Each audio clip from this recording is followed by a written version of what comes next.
this is kind of just summarizing all of this in a nutshell. You can see where the settlements are, the closed military areas and the bases,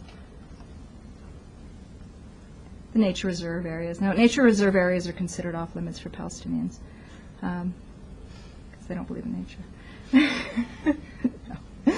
There's the wall and the areas that are between the wall and the Green Line that are similarly, Palestinians who live there have to get permits to actually be in those areas. The roads that I was talking about that are primarily used by settlers.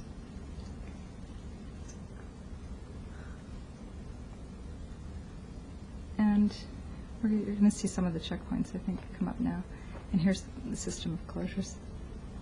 So that's kind of what the West Bank looks like today. Yeah.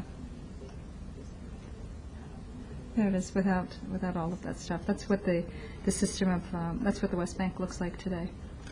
Now, what I want to do in the last slide, because I know we're running out of time, is to just take you very quickly into see what the Gaza Strip looks like. I think it's very important to focus on the Gaza Strip because if you've ever done any focused on any of the Israel's actions in the past, it has always appeared to me that the Gaza Strip is a test case for what goes on in the West Bank. Here was the Gaza Strip in August of 2005. This is just before the Israeli disengagement, where the Israeli government withdrew from the settlements. Now here is the Gaza Strip as it looks today. Should come up very quickly. No settlements, but there is, and there's the roads. But there is a system of, there's a perimeter that exists around the Gaza Strip, that including a no-go zone that exists in the northern part of the Gaza Strip. And basically the intent of this no-go zone is to try to make sure that Palestinians are not able to go anywhere, that they're not allowed to get anywhere near the northern part of the Gaza Strip. There's a number of different crossings that are in the Gaza Strip.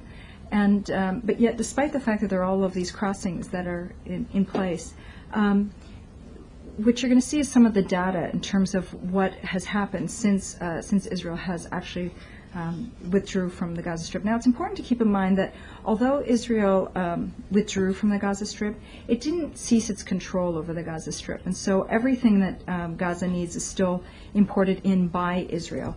It requires permission by Israel, whether it's medical supplies, foodstuffs, so on and so forth. So here's the first one.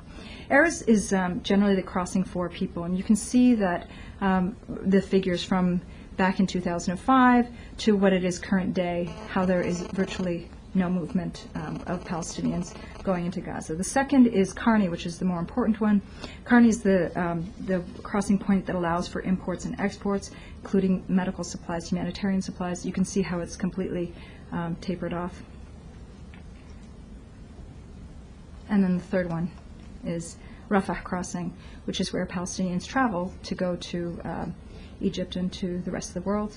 And here's the statistics. So basically, the point that I wanted to show you with this slide was to show you where it is that we're going and where this is all taking us. And the idea of separation that Israel has instituted is eventually going to take us to this, which is to try to confine the Palestinians into tiny little spaces, control the Palestinians, and basically ensure that its economic dependence and survival rests upon Israel. Now, I want to use just this last minute to say that there's a bit of a difference between what happened in South Africa and what is going on in Palestine, and that difference is that what is happening now in Palestine is actually sanctioned by the U.S. and by the international community, meaning that there's been little, if any, impact of protests and so on and so forth on the international community. In fact, they've done virtually nothing to ensure that even their own agreements are adhered to when it comes to Israel. But more importantly, in terms of solutions and what we're talking about, long-range solutions, one of the things that is most interesting is that when you hear people from the United States and from Israel talking about potential solutions, the potential solution that they're talking about is simply a repackaging of some of the slides that we're seeing here, and it's not an actual ending of this. And this becomes very important now that that Obama has been elected as president.